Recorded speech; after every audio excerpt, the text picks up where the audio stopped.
Hello, good evening, everybody. It is Wednesday night.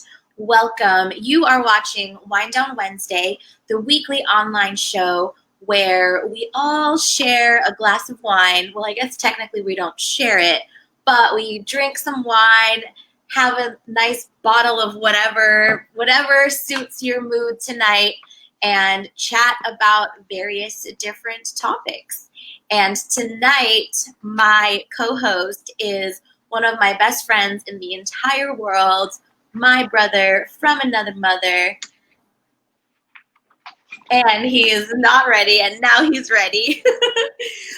Reece Johnston. Hey, Reece. Thank you so much for being on tonight. Reece, like I said, is one of my best friends in the entire world, and he's literally we were brothers in a past life. And he's the founder of a community called GenHYPE, which is a community that is committed to helping people find opportunities where they can be in business for themselves, but not by themselves. Very community based.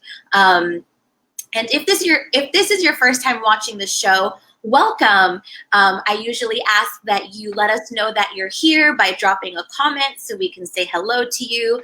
This is a very interactive show. We encourage our listeners, watchers to interact with us, ask questions, add your own commentary. And if you're catching this on the replay, please give us a hashtag replay so that we know that you are here. Hey, Jeremy. Yes, Jeremy was loving the countdown. It was a little new something for y'all. So I'm glad that you liked it. Okay, so tonight we are talking about, what are we talking about? We are talking about something pretty juicy: betrayals and boundaries. How do you cope? And the question that I'm posing to everyone is, have you ever been betrayed by someone who you trusted, who you thought was going to be there for you? Were you ever blindsided by that? And how did you cope? How did you deal with it? How do you get over it? And ultimately, at what point do we just cancel someone and cut them off, right? Like, at what point do we still leave the door open for forgiveness? And at what point do we just kind of cancel someone and cut them off? While we're waiting for more people to pop on, as you're popping on, please say hello. Hey, Regina. Hey, Jeremy. I already said hi to you. What are you drinking tonight, Reece? Tonight, I am drinking none other than Bacardi's finest, Dragonberry. Ooh, so is it? I've never had that. Is it like sweet? Is it like strong? Like what? Yeah, it's very tropical. If you've ever had a Dragonberry before, it kind of it favors the taste of the fruit itself. Very tropical. It's not a super high alcohol percentage, so it's kind of like a liqueur, which it's a nice little buzz. Ooh, I like it. And I know you were taking some shots, so if it's been that kind of week for y'all, if y'all taking shots with us tonight, let us know in the comments. I'm sticking to, Pinot Grigio, but I got this fancy goblet. You can't really see, like, it looks like, what color does this look like on screen? Violet, purple. Violet, yeah, and see, like, it's like you can see us in the reflection. It's actually red, but I've got a little Pinot Grigio. I like it. Chilled to perfection. With the pinky up. So let us know what you're drinking tonight with us in the comments. I haven't actually drank anything on a Wind Down Wednesday in a while. I usually just, have my water. But tonight we're getting juicy. We're talking about betrayals. We're talking about boundaries. We're talking about deep stuff. So, which we talk about every week. But anyway, let's just get right into it, shall we? When I'm just gonna ask you, Reece, like what? Yeah, I know you've we've been going back and forth all week about, oh my gosh, are we ready to talk about it? I think this is it. So I'm gonna let you lead with it, since I know it's been heavy on your mind. Okay. In spirit. Okay. But yeah, So, I mean, just all right, I'm gonna just go. So, okay. we're going to talk about individual stuff too, but the reason why this is so big for me is because I'm still processing it. And like, what do I do? Like, how do I deal with this betrayal? So Reece and I actually know each other because we were both really big fans of the book Rich Dad Poor Dad by Robert Kiyosaki.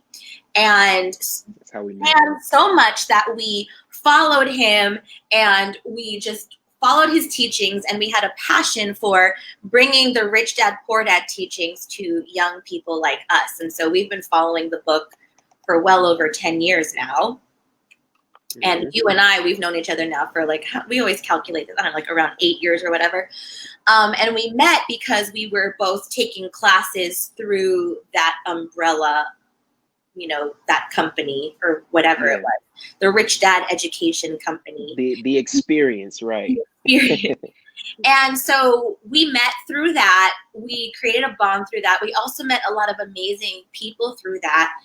I considered him, you know, one of my mentors. I worked closely with him. Well, we worked pretty closely with him for a little while.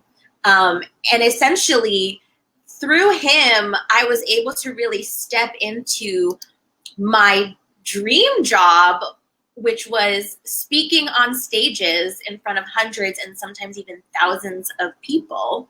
I traveled all around the United States, speaking on stages to teach Rich Dad, Poor Dad concepts to young people. And not just financial concepts, but also leadership, relationship, sexual assault, alcohol education, all like basically all the education that young people need. And it really was a dream of mine. And meeting him and his wife, I think, are they getting divorced? I haven't kept up in a while. I don't even, but anyway, meeting them and like working closely with them and his advisors, you know, I got all their books. I devoured all their books. I was very much in that world, and being in that world really elevated my knowledge, my financial knowledge, and all of that. But recently, when all the protests and stuff, the recent resurgence, or surgence, I should say, of the Black Lives Matter movement came up, you know, Mr. RK took to Twitter. He made a few choice tweets that Money Earning Burning is in the house, y'all. Hold up. We just need to. What it do? Money Earning Burning is in the house. We live. Ew. Thank you so much for being here. So the tweet. And it's so funny because a lot of people know this story because this is a big part of my, you know, story of how I went from computer engineering degree, suffering the slow death of a cubicle life on Wall Street, not living out my passion and creativity, to living out my passion and creativity, speaking on stages, getting to travel the country, eventually getting to travel the world, doing all this cool stuff, which then led me to building my business. So Rich Dad, Poor Dad, and Robert Kiyosaki and that whole crew was a big part of my transition into the life that I dream about. Absolutely. And then he tweets this tweet, and it just broke my heart. Yeah. And I'll read it to y'all. And it was in reference to George Floyd. So this was June 12th. Why do we worship felons, losers, weirdos, and people without power or success? Why do we attack our police who protect us from these losers? Why do our gutless leaders kiss the losers' asses? The police should take a month off. Let the losers and leaders kiss each other's asses. Ooh, you want to start? You want me to go? I'm gonna need you to, because I'm gonna be in my feelings for a second. Yeah. So I'm gonna need you to say. Yeah. Nah. So when I first, like, at first I didn't want to believe it. And then like when I read it, it did a few things to me. Initially, of course, I was confused, and then I was upset, and then I was angry, and then I mean, really, what it led to was, for me, it was just, it was the lack of empathy that really stuck out to me. Because I mean, I know what it's done for me, but also for a lot of a lot of people who look like you and I, and who don't even look like you and I. That book, Rich Dad Poor Dad, it has like, it has a spiritual element to it, where it was life changing for so many people, opening up a new paradigm, a new way of thinking, a new knowledge, a new understanding, and people of all races, ages, backgrounds, creeds, whatever you want to call it. And so, for him to be so quick to put out a tweet like that, it it it told, or it showed me that he wasn't necessarily, or he was more looking out for himself or his friends, or whatnot, as opposed to taking into consideration like the amount of people, like his actual following, the people who who more or less revere him to a certain level, because because he was the one to have opened up a new world to so many people.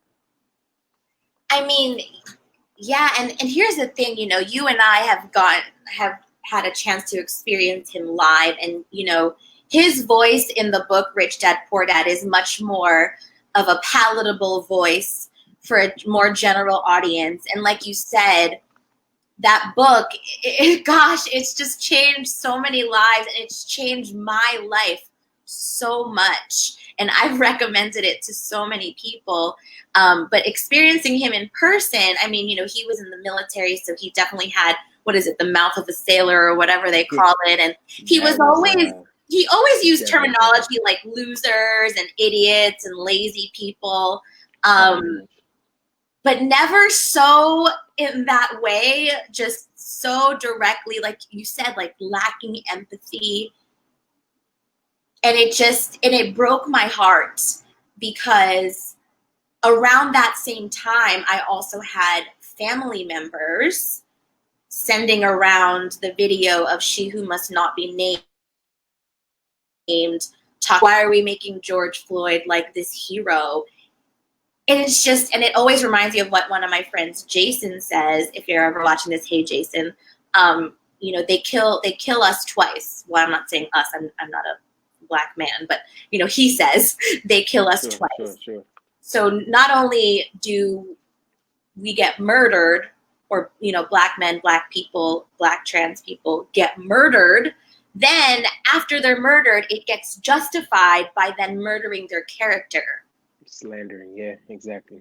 And regardless of, because I also knew RK was a Trump supporter from the beginning, you know, when Trump was running. I think even during the primaries, he was definitely, and I think that's kind of when I stopped following him hardcore. Yep. That's why I don't even know what the heck he's doing, because he had a lot of videos and stuff talking about, you know, Hillary's a loser, or Hillary's whatever, and Trump, if you want to win, vote for Trump, kind of thing.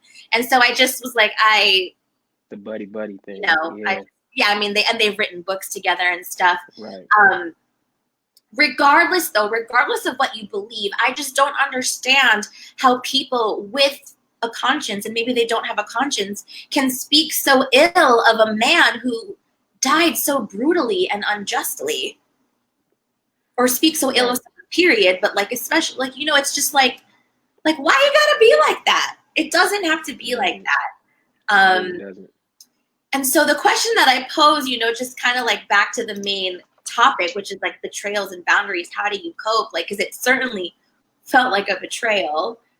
Also, I was not surprised. But it's like, how do I reconcile the fact that this man's teachings and writings and mentorship, and, you know, because I actually interacted with him a lot on a personal level. I've been in boardrooms with him with less than 10 people, where, you know, he's spoken directly to me and spoken to me, being a young woman, entrepreneur, investor. So like, and then see, like, how do I reconcile that? And maybe I don't have to, but like, do you have any thoughts for me in this moment? Because I haven't spoken publicly about this yet. Yeah, I mean, honestly, I go back and forth because like being there in those days with you, you know, it was just it was riveting, to say the least, just to be in the presence and to feel acknowledged, you know, that wow, you know, like out of so many hundreds and thousands of people who have read his book and, you know, hold him to such high regard, here we are in his presence and taking pictures and shaking his hand, like yeah, and it's money and investments with him. Like what? Yeah. Right. And so it on one hand, just wanted to be in the presence and soak it all up. But on another hand, at the time, whether it was a conscious thought or not, it was very much the case that we were the representation of so many hundreds and thousands of people, who you know, we were that voice at that time. And so um so I know that what I thought a lot about is, am I being an appropriate representation, and just kind of putting myself in this generic point of like, wow, like am I the voice for so many? And in a way, it was a lot of pressure, but at the same time, it was just being I don't really know how to pinpoint it. Being in that presence it was different because it was a certain energy that was there, Yeah. where it's almost like he commanded a certain level of respect, but he didn't want it at the same time because he's also a person. He's incredibly shy. Yeah, and I was not expecting that at all. Incredibly shy. Well, I think a lot of people, you know, when you command that presence, is, you know, because he's a teacher, and that's the thing too. Like, I'm a teacher in my soul, and so is he, and that's also how I related to him. And he really just loves teaching, and he's a really good teacher. And there are so many things that I share that I learned from him, and so many things from those amazing conferences and workshops that we used to go to, intimate workshops where we're basically rubbing elbows with all these like super successful investors and entrepreneurs and learning from them and learning directly from RK himself. Mm-hmm. And then it's like, how do you reconcile that? And I don't know, because, you know, especially with this concept of like cancel culture, you know, I think I'm like in the middle of the road compared to what I see out there on social media, where one side is, we shouldn't cancel anybody, we should give everyone room. Like, you know, people give people a lot of room for error and a lot of chances. And then on the other side, where it's like, cancel everyone. Like, you make one mistake, you say one wrong tweet, like you're done. I would say I'm in the middle. Maybe I'm even more towards the you're done, because I'm kind of like, I get like cut people off happy. I mean, it was a very personal experience for us. You know, because we were it was we were so young too. Like, this was already almost like 10 years ago. Yeah, exactly. Almost. Exactly. Not exactly, yeah. Almost, right. We're not quite there yet. Right. But but yeah, no, it was such a personal experience, but at the same time, I can say that however long it's been, almost a decade later, that I think the message has ultimately been translated, and so it's no longer the fact that he's the voice of that train of thought anymore. And so, like, because the information is so widely available, and because I'm trying to find like a specific train of thought, because like my mind is literally running wild, because it's a I mean, what I'm just gonna say is, whatever happened on like with his tweet and who he is today, my experience was still my experience, and it's still, that book still changed my life, and it doesn't take away from what that book has done for me, Mm-hmm. and from what that experience has done for me. And I think with all this information coming out, and a lot of true colors are coming out, and a lot of things are being revealed, like, I mean, just so many things, you know, sex trafficking and truths about people and all these things, they're coming out now. And so, like, this is kind of like one small piece of that. Yeah. I think, I don't know, I guess for me it's still separate. I got a great comment from Shamik here.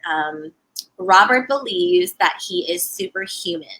His success is his own. It had nothing to do with the circumstances, support system, or the conditions which made him successful, being a man, training, access, capital, etc. As Mackenzie Bezos said, it's a lot of access and privilege that makes one successful. If you think you're so amazing, then it's easy to dehumanize others and think you're better than, as if you did it all. Right, exactly. And I think you were kind of touching on this too, Reece, with like where he's at now, and plus he's like getting old. Yeah, and where he's at and that's now, a very real thing too. And actually, one of my current mentors, business mentors, he's like, you know, he just released a book, and he's like, I've evolved already, like, because, you know, like, we evolve so fast, and so it's like I've already evolved so far past that book. But that book is going to be good for whoever's wherever they're at. But, like, it's not, I'm not even a client of my own book at this point, because I've already evolved so far past that. And so, yeah, it's just, exactly. I don't know. I still love that book. Hate me if you want to hate me for it. I still recommend it to people to this day because of, it is what it is. Yeah, exactly. Now to translate that into today and his tweet and whatnot, again, I think what really stood out for me is kind of what I was mentioning earlier, that it just showed a lack of empathy on his part, and really tapping into who his audience really is, because it hurt you, it hurt me to the core, and I can, like, across the board, all over my timeline, I saw business leaders who have thousands of people following him or following them, who, you know, credit a lot of their success to Robert Kiyosaki, who were visibly very hurt by that tweet. And so it's just it's crazy the time that we're actually living in, and so much that's being exposed, because, you know, you can't really hide true character. It's going to show its face eventually. Always. So kind of like, so like, to cancel culture, it's like, I mean, like I said, once he was really like tooting Donald Trump for president hardcore for whatever, however long ago that was, 4 years ago, 5 years ago, I already kind of like stopped really following him. It's just crazy. Like, I am on the Rich Dad radio show. Like me, I'm on the Rich Dad radio show. I've been on videos. Like, it's just, I don't know. I guess for me, it's like, actually today in therapy, I was processing this thing that I do, like this hypervigilance that I have, this tendency, and I think it was like a strategy for survival that I picked up from a young age, to be just hyper vigilant and a perfectionist with who I am and how I show up. But, you know, if anything, what this tweet shows is, like, I mean, we are multifaceted people. And like, I'm not going to burn those memories. You know, I've had so much transformation with Robert and with that book. And I still employ a lot of the teachings currently to this day. And to me, the way it is in my mind, that is separate from that horrible tweet, which is now deleted, I guess. I just found that out right before this. I think what I'm gathering the most is take what you need out of what's being given, and then also consider the human aspect. This is another person who has their own thoughts and whatever, but the knowledge that was shared was the knowledge that was needed, and just take that and run with it, right? And so now, you know, because I've even gone back and forth on like, man, should I still talk about rich dad, poor dad, and this, that, and the other, and I would I would be doing myself a disservice to completely take that out of the picture, because that was such a foundational. I mean, it was transformative at the time. I from my college experience, to reading that book and the things that I had learned that weren't being taught in schools from that book and whatnot. So I Yeah, think it's more so holding on to that and not necessarily the person. And that's good. I yeah, like holding on to ideas and not the people that the ideas come from. It's kind of like, that moment that we all have as kids sometimes when we realize that our parents aren't perfect. Exactly. And just learning to understand, like you said, it's another human being. Hmm. But yeah, I mean, I certainly don't ride for RK the way that I did back in the day, but I Exactly. do ride for the lessons that I've learned. And I would not be where I am today without that book and without Exactly. those experiences, those intimate experiences that we had learning from him. I Absolutely. mean, they transform me on a cellular level. I mean, we did experiential, Yeah. super top secret exercises in there, and Yeah. we like I said, we rubbed elbows with really successful entrepreneurs and investors, and just like had these masterminds, like talking business and investing over lunch. And it's just like, even like, and not that I was saying much, I was mostly just listening and absorbing. Hmm. um but it kind of makes me think about just kind of transitioning now to like a more individual kind of thing. It makes me think about like exes, Mm. right? Okay. Like there's a lot of like I think a lot of us collectively, we really demonize our exes. Like there's a lot of memes and Sure. a lot of jokes about like, oh, my ex, my ex, my ex. But it's Sure. like, you can say what you want to say about your ex, but at one point You chose them. You you, chose them. you were in bed, Yeah. maybe. Yeah. You know what I mean? Like Absolutely. you let them into your body, onto your body, whatever, at some point Sure. into your heart. And so, see, I'm processing this as I'm saying it. It makes me think like, because for me, when I learned to forgive myself, forgive my exes, and like pull the gold out of the experience, whenever I was healed and ready, right? Because sometimes when we're still healing, it's not so easy to do that. But whenever I Sure. was healed and ready, like a lot of it's a story I tell a lot. I was in a really abusive relationship in college from ages 19 to 21. A lot of people Mm. had no idea, but it was physically, verbally, mentally, emotionally, psychologically abusive. I was terrified. I was Mm. terrified like 98% of the time. And I found so much self-love through that experience. I found so much healing through that experience, which is a story for another day. But if I hadn't had that experience, I wouldn't have a lot of what I teach, and I wouldn't have a lot of the ability to support other people through similar or like, yeah, similar or the same kind of experience. And that relationship is actually one of the big reasons why I am so passionate about the dating and relationship coaching that I do, Yeah. because through that experience, I was able to see how much I self-loathed, and that's how I developed the antidote to self-loathing, which is self-love. And I didn't Yeah. develop self-love, but I developed my own Sure. brand of self-love, which is the Sure. self-love that I teach, right? Yeah. Um, yeah. Actually, and so there's a couple of cool things here from Shamik. I recently heard a quote: "Some people don't know how much you're riding for them until you park." Ooh. Ooh, that's good. See, you getting to see all the comments before I can. Actually, I think there's a way you can see the comments, but I don't know. Let's I think you see. have to like swipe something. But Oh, what okay, I see now. you see it? Okay. What do you Yeah. take from that quote, Reece? Oh, let's see. Some people don't know how much you're riding for them until you park. Sometimes, I mean, yeah, like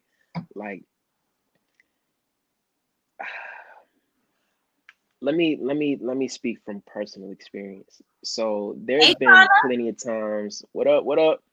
Tana. There's been plenty of times where I have given so much of myself with, not even expecting anything in return. But then it's like when certain situations get real, like, I've whether it be a relationship or, a death in the family or whatever the case might be, you really see who's in your corner when you stop going so hard for them, and you need it in return, like, oh goodness, that goes back to a whole conversation we had before. We gonna open it up. Let's open Oh it up. goodness. Let's open it up, because one of the things too, and I've talked about this a few times. I call this person my triple X, because they are my ex best friend, ex business partner, ex roommate, and I did not realize. I'm a remix this quote. I did not realize how much she was never riding for me. Yo, when Until things I get parted. real, I'll tell you what, when things get real, that's It, who shows their true face, their true colors. it's incredible. And it's easy for me to point the finger at people who betrayed me, but you know me, I'm not afraid of calling myself out.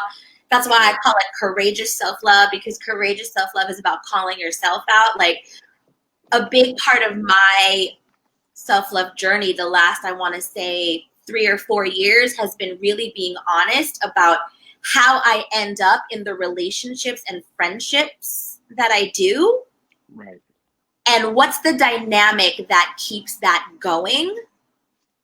That part, because the dynamic that keeps it going from a place of yeah, wholeness and integrity. And this, like what Shamik's this quote is like, really people riding for each other, or is it just like some mutually beneficial, toxic exactly, bullshit, basically? right, yeah. And really, only time will tell, right? Well, it's so interesting, because I was just having a conversation with one of my spiritual mentors earlier today, and basically what he was saying, right. Basically what we were talking about is that um society has built up so much around like it's become so transactional that we forget that it's really about sowing and reaping. You know?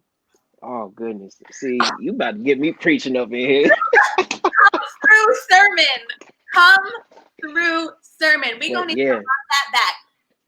Society has become so transactional that we forget that it's actually about reaping and sowing. Absolutely. A spiritual principle is that in order to receive, you have to give. Giving and receiving is the same motion. You have to have open hands in order to give, but you also have to have open hands in order to receive. But if you're always like, if you're always like, well, what can I get from you, or what can I get, you're not. It's not a give and take. It's not an ebb and flow. No, I'm about to add one more. I'm about to stack a layer. Okay. We stacking layers. Okay. So you're like, okay, give, receive. It's the same motion. Keep your hands open. Also, this is where we got to check ourselves. Are we giving in order to receive? Exactly. Because here's the deal. Both giving and receiving needs to be, for lack of a better word, neutral. Like, the giving needs to be pure and the receiving needs to be pure. Exactly. So like, if you're giving, like, oh, maybe if I do this, then they will. And this happens a lot with my single clients, right? Oh, I'm going to act like this because then he'll like me. That's still giving to receive. Oh, I'm going to show him how good I can cook and whatever, how bomb this pussy is, or whatever it is. It's not a transaction. That's not pure giving. And similarly with receiving, a lot of us need to learn pure receiving. where, you know, and actually I talked about this in my 5-day live stream series, which we just wrapped, which, by the way, the replays are still available. So y'all can still join by going to my website because the replays are still there. But anyway, one of the days we talked about, what was I saying? I got so excited. All right, so receiving. Yes. Oh, yes. Like, are you able to just say thank you? Like, when someone gives you a compliment or when someone does something for you, can you just receive it? Or is it a thank you, but? Right. Or a thank you, however? Sure. Or like, oh, I'll pay you back. Like, I remember one of my girlfriends actually, like, I just love, I mean, y'all who my girlfriends, my friends, you know, I just bleed, my heart bleeds for all of y'all. So I love you.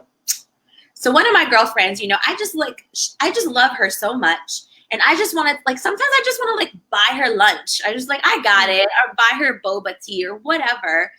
And every time I would just be like, I got it. She'd be like, okay, I'll pay you back. And I'm just like, way to kill it. Like, let me give to you. Like, let me. You know, and it's so interesting that we're even talking about this because obviously, you know, everything that you're about really boils down to self-love.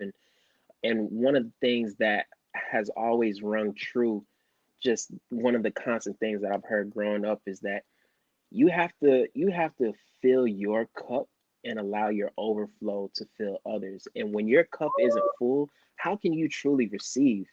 Because how can you, again, it goes back to the giving and receiving. How can you truly receive if you're not even giving out of your own overflow, right? And so whenever those situations comes up, you know, where you don't know how to take a compliment, well, that's an indication that, hey, something is off, something isn't being filled appropriately, which is why I can't receive it, right? Ooh.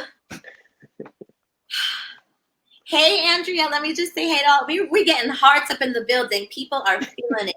Hey, Andrea. Yeah, this is great. Hey, Kana again. Hey, Shamik again. Hey, Oscar. Hey, Peter. Oh, just hey, Vernon again. So many people. I love it. Right now we're talking about boundaries and betrayal, which led to a conversation about giving and receiving. Originally, we were talking about cancel culture and how one of our mentors, Robert Kiyosaki, broke our hearts when he tweeted something incredibly lacking empathy and racist. Yeah. And it was someone who had really been a big part of our life transformation. So yeah, we're talking about a lot. Yeah. So okay, here's where, and I'm just throwing this out there, you know, let's talk about it. But for going back to RK and the tweet that he put, that's almost telling me that there's some blockage in him. Ooh. You know, yeah, right. Keep going. Because hurt people. So somewhere in his past, whatever the case might have been, so somewhere he's overcompensating a point of pain by trying to be the bigger person by slandering, you know, right, like making this himself idea. better than. Right. But that, I mean, that's it's almost like a cry for help. And you mentioned it earlier as far as, hey, are RK and KK, you know, are they going through something? It's been in the talks, and it reminds me of one of my favorite movies quote, Mean Girls. Now, some of y'all that know me know I could have entire conversations in Mean Girls quotes, and you know, it's like where Katie Heron, Lindsay Lohan's character, realizes that she was in the math competition, and then she was like talking shit about the girl who she was about to compete against. And she was like talking shit about what she was wearing and how she looked. And then she realized, she was like, wait a second, calling this girl ugly is not going to stop her from beating me. So I need to like get my shit together and show up. You know, calling someone fat doesn't make you skinny. Calling someone ugly doesn't make you pretty. Calling someone a loser, which is a big part of the tweet that we were talking doesn't make you a winner. Doesn't make you a winner. Ooh. But like you're saying about the hurt, if you're not feeling like a winner, then you gotta call people losers to hopefully somehow make you feel like a winner. It's like validation. If you did feel like a winner, you wouldn't need to call people losers. You wouldn't even need to say anything because nothing has to be said. Nothing. People winning, like honestly, people winning right now are not talking anything because they're busy winning. They're busy winning. And that's why too. And it actually reminds me of like you know, building a home-based business or even just being an entrepreneur or building anything, trying to enroll people in anything, right? Sure. People get discouraged because of all the negative stories that they hear. But here's the deal. The people that are winning, making $10,000, $50,000, $100,000 a month are not busy complaining. They're busy grinding and they're busy being in masterminds with other people who are grinding. Like they don't need to talk shit about other business owners or other entrepreneurs or other women or whatever, right? Thanks. So, Kana is commending your level of empathy. Thank you. You're so, I mean, you're inspiring me. So I'm like, you know what? True. So it's so interesting. Again, I had a phenomenal talk with one of my spiritual mentors earlier, and we were just talking about that exact thing, more or less. That here I go swimming again. All right, say that last part one more time. The winning. So winning. Yeah. Okay. Winners. Okay, people that if you don't feel like you're winning, that's the only reason why you need to point out losers. Because if you're winning, you wouldn't have a need to put other people down. Kind of like back to the Mean Girls quote of like calling someone fat doesn't mean. I remember now. Okay, go. Yeah, so we were talking about just given the sensitivity, right? Let's just call it for what it is, the N word. And so we were talking about how, you know, as Black men, we're almost groomed to react whenever we hear it out of context, or whenever we hear it from, you know, somebody who doesn't look like us or whatnot. And you can control a person in an emotional state. So what I mean by that is when you react, that means that you're not taking the time to process and really think. Because if you take the time to process and really think, somebody calling me an N-word, that's just water off my back, because that's not who I am. Ooh. I know who I am. So why should it be offensive if you don't even resonate at that level? This is reminding. This is. Do you see why this man is one of my best friends? Yeah. Like, oh my God! Like this is literally like anytime we get together, we do this for like hours, days. No, this is a regular phone conversation this is our relationship right now. So welcome to our world. It's reminding me of one of the moments actually in a Rich Dad 3-day event, which was one of those for everyone else.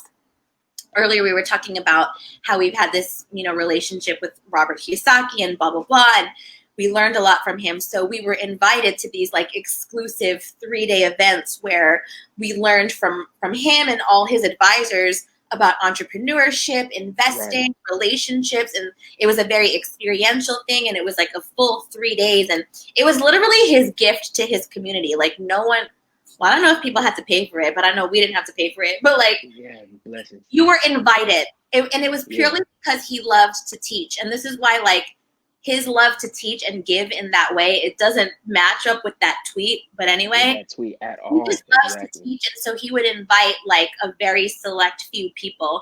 And anyway, in one of these events, I remembered someone who was like neuro something, emotional, psychological something expert. I don't remember his name, but he talked about how when you get defensive, you give away your power. That the minute you get defensive, you give away your power. And if you can release your need to defend yourself, then you keep all your power.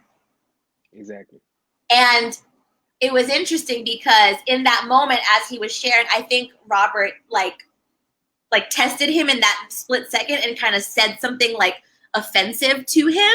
And it literally, like you said, was just water off his back. And he was like, oh, blah, blah, blah. And he like made a joke about it.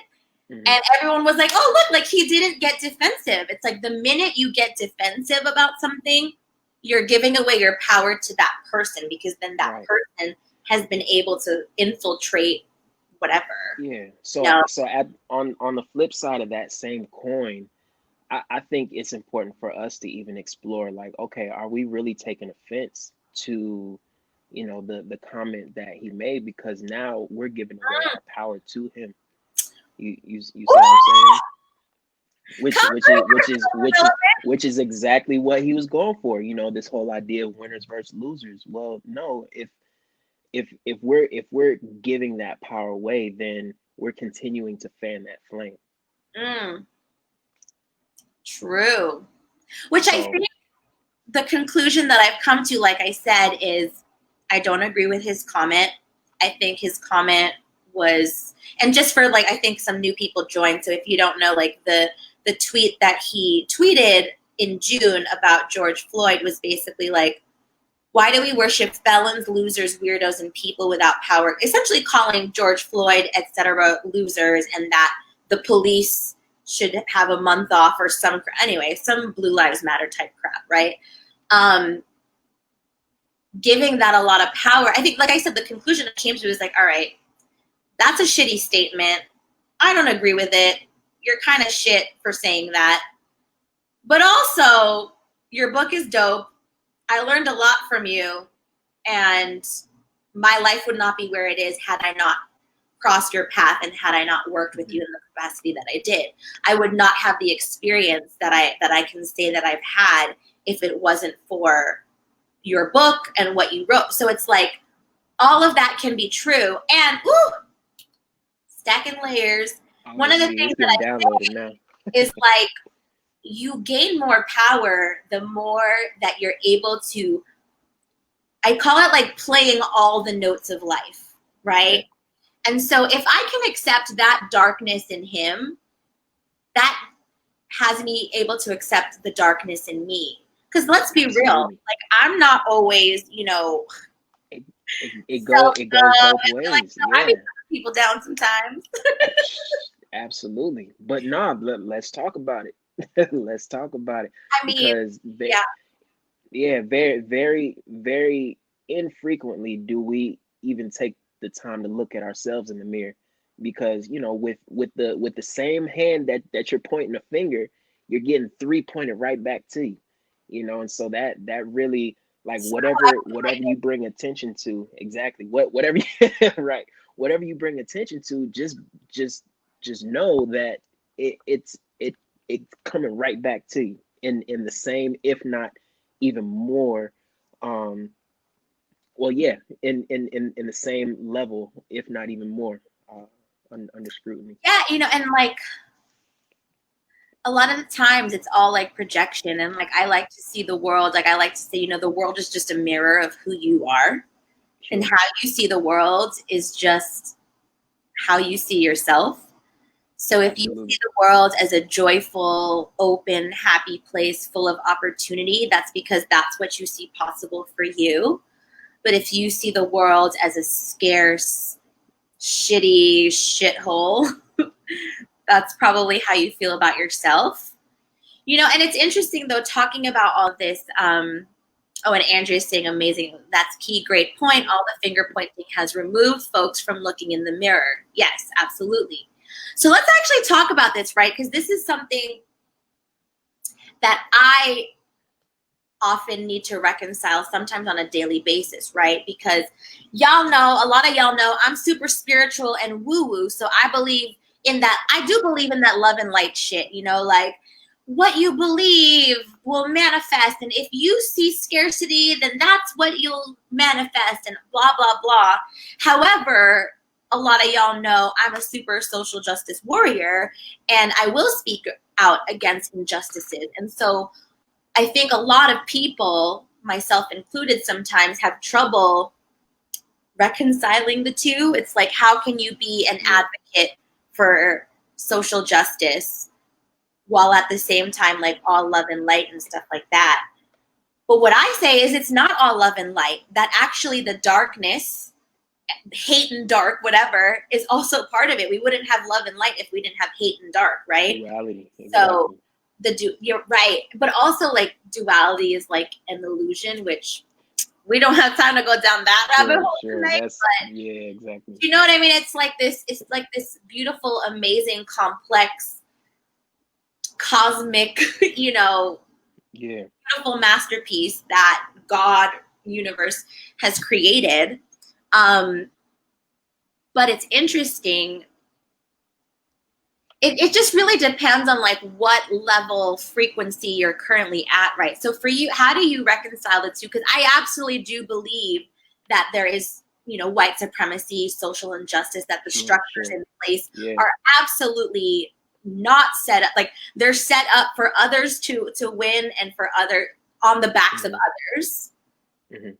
But I also believe that if you believe it, and law of attraction and blah, blah, blah. So like, how do you reconcile the two?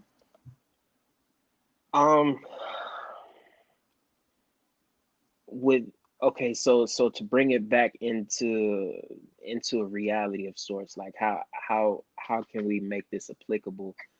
I mean, let's see. It's really just about, like, I'll put it like this. It's predominantly based on exposure, you know, in environment,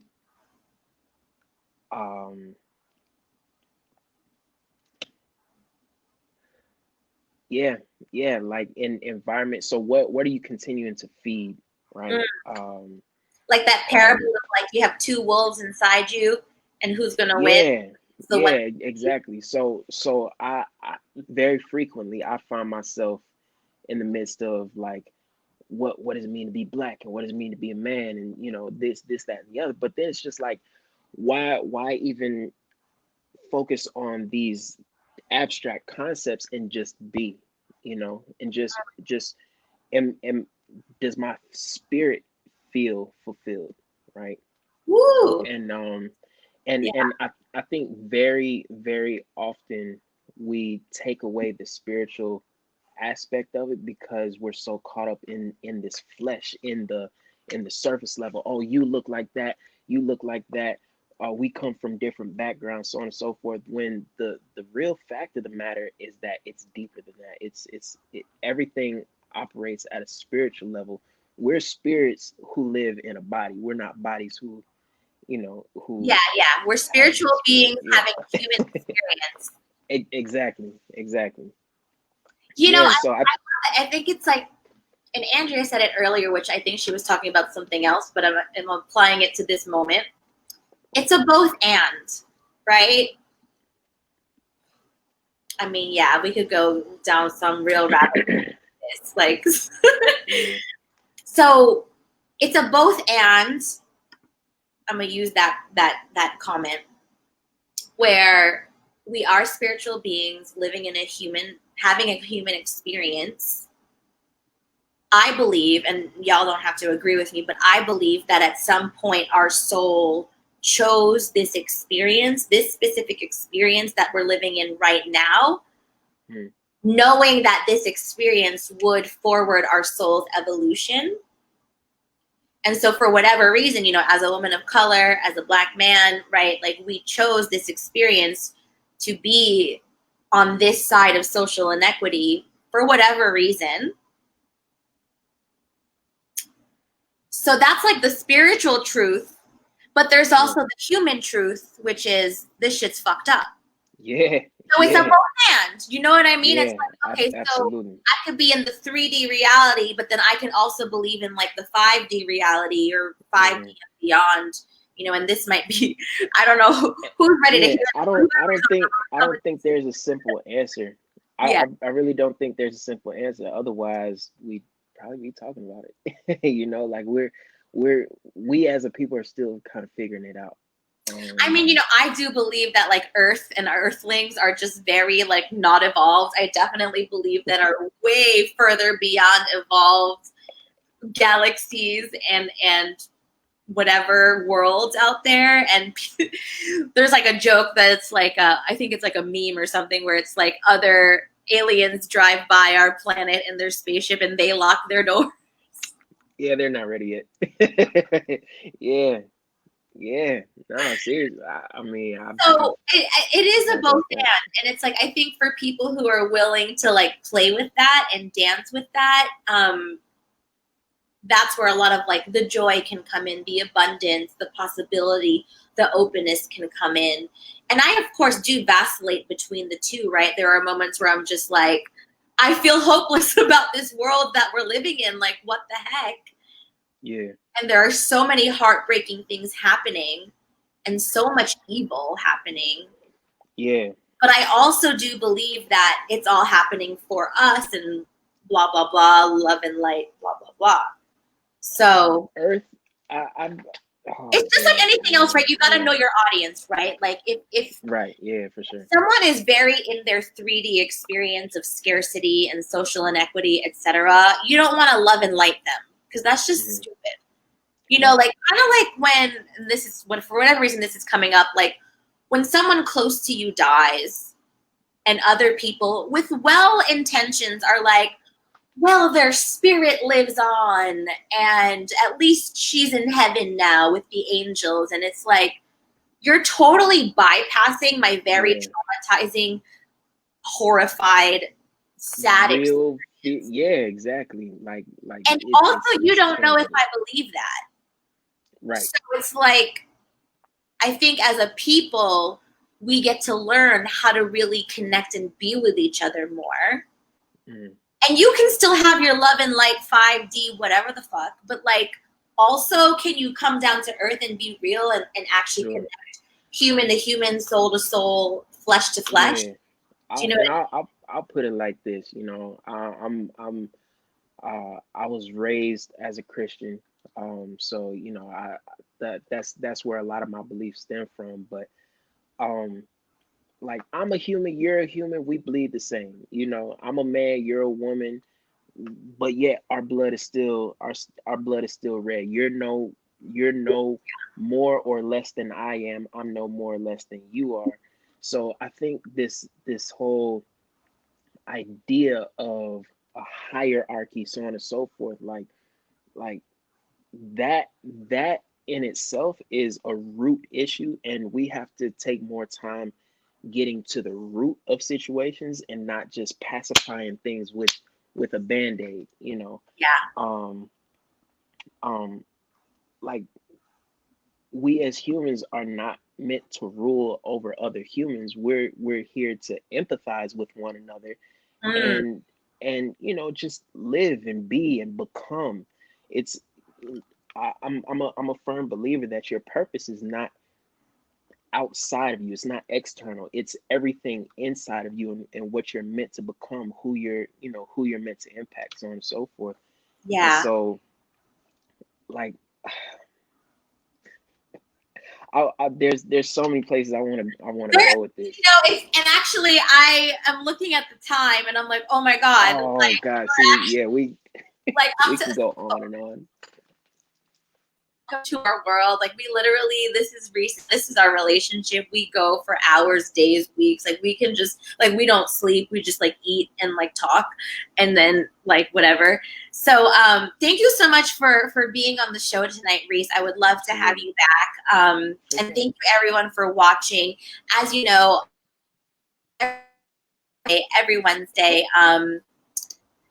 at 9 p.m. Eastern, 6 p.m. Pacific. Also, Illuminate, which is the 5-day series about clarifying your path by loving yourself from within. The live stream is over. However, there are still the replays, so you can still register on my website at AmeliaFortes.com. And I'm having a special Lionsgate Abundance webinar this Saturday at 3 p.m. Eastern, 12 p.m. Pacific. If you want that information, then definitely register for Illuminate. Wow. So just to recap, tonight we talked about betrayal and boundaries and racist tweets and mentors. Honestly, I think this is just part one. We'll have to keep exploring this one. I would love to have you back. And again, every Wednesday night, 9 p.m. Eastern, 6 p.m. Pacific. Thank you so much for supporting the show. Tell your friends about it. Get your glass of wine next time. Join us next week. Who knows what the topic is going to be, but you'll find out soon. Bring a bottle. Bring whatever you got. Bring your friends. And I'll see you again next week. Thank you, everybody.